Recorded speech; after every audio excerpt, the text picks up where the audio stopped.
Hello guys, welcome to Sai educational academy. ఈ రోజు నేను M1లో చాలా ఇంపార్టెంట్ అయిన టాపిక్ని ఎక్స్ప్లెయిన్ చేయబోతున్నాను.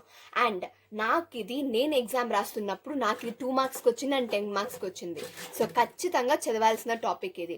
అండ్ కానీ నేను ఇప్పుడు ఎక్లాన్ ఫార్మ్ ఆఫ్ మ్యాట్రిక్స్ చెప్పుకోబోతున్నాను. చాలా ఇంపార్టెంట్ అయిన టాపిక్. 2 మార్క్స్కి, 10 మార్క్స్కి, 5 మార్క్స్కి చాలా ఇంపార్టెంట్ అయిన topic. Yes, a matrix is said to be in echelon form if it is as the following properties. ఒక మ్యాట్రిక్స్ ఎప్పుడు ఎక్లాన్ ఫార్మ్ అని చెప్తామంటే ఇది ఫాలోయింగ్ ప్రాపర్టీస్ని సాటిస్ఫై చేసినప్పుడు అది మ్యాట్రిక్స్ని ఎక్లాన్ ఫార్మ్ అని చెప్తాం. లేదు అంటే it is not an echelon form. Yes, first point, 0 rows if any are below any non-zero rows. దీనికి అర్థం ఏంటి అంటే ఎగ్జాంపుల్తో చెప్తాను. Example 1 and example 2. See,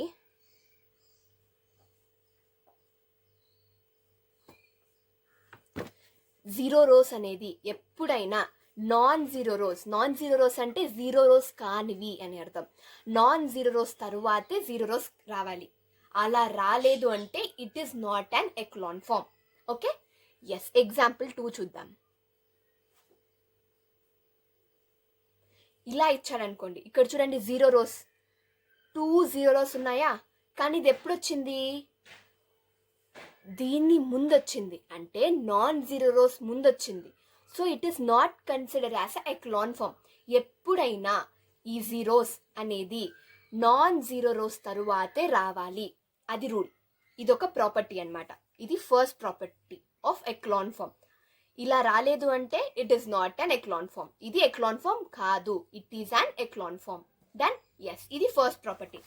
and మీకు ఏం చెప్తున్నాను అంటే ఈ ప్రాపర్టీస్ ఎలా ఉందో అలానే రాయాలి. మనం ఓన్గా రాసేకి లేదనమాట, మగ్గప్ చేయాలన్నమాట ఈ ప్రాపర్టీస్ది. సో ఎలా ఉంటే అలానే రాయాలి.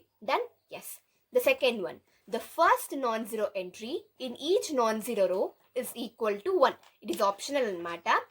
ఐడెంటిటీ మ్యాట్రిక్స్ తెలుసు కదా, అలా రావాలి అని అర్థం. Okay, yes, the third one, the number of zeros before the first non-zero element in a row is less than the number of such zeros in the next row.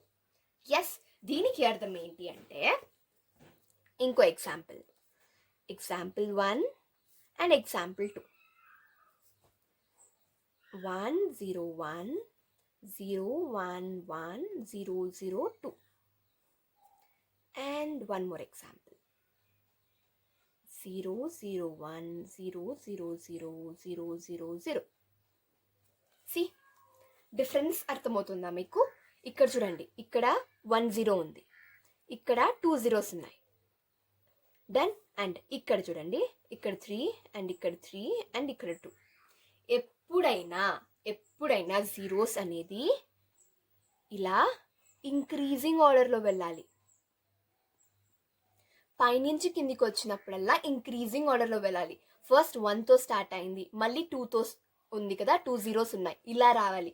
అంతేగాని ఇలా increasing ఆర్డర్లో వెళ్ళకూడదు, పైనుంచి వెళ్ళకూడదు. అర్థమవుతుందా? పైనుంచి కిందికి వస్తున్నప్పుడు ఇంక్రీజింగ్ ఆర్డర్లో వెళ్ళాలి, కింద నుంచి పైకి వెళ్తున్నప్పుడు డిక్రీజింగ్ ఆర్డర్లో ఉండాలి. అలా లేదు అంటే it is not consider as a echelon form. Okay, first 1 0లో స్టార్ట్ అవుతుంది, మళ్ళీ 2 zeros, మళ్ళీ 3 zeros, ఇలా రావాలి. ఓకేనా? That is what echelon form of matrix. That is what third property of echelon form.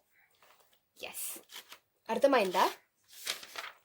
ఇప్పుడు మీకు ఏమైనా డౌట్స్ ఉంటే you can just comment me, I'll explain it. Yes, the number of non zero rows in echelon form of A is called as a rank of A. ఏవైతే non zero rose ఉన్నాయో దాన్ని మనము rank of ఏ అని అంటాం. And it is denoted by the రో of ఏ. ఇది symbol of రో of ఏ అనమాట. ఇలానే రాయాలి.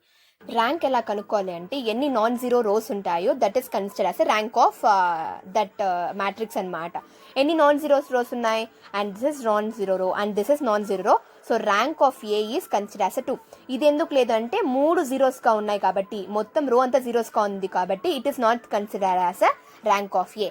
సో ర్యాంక్ ఆఫ్ ఏ అనేది 2. So this is rank of A.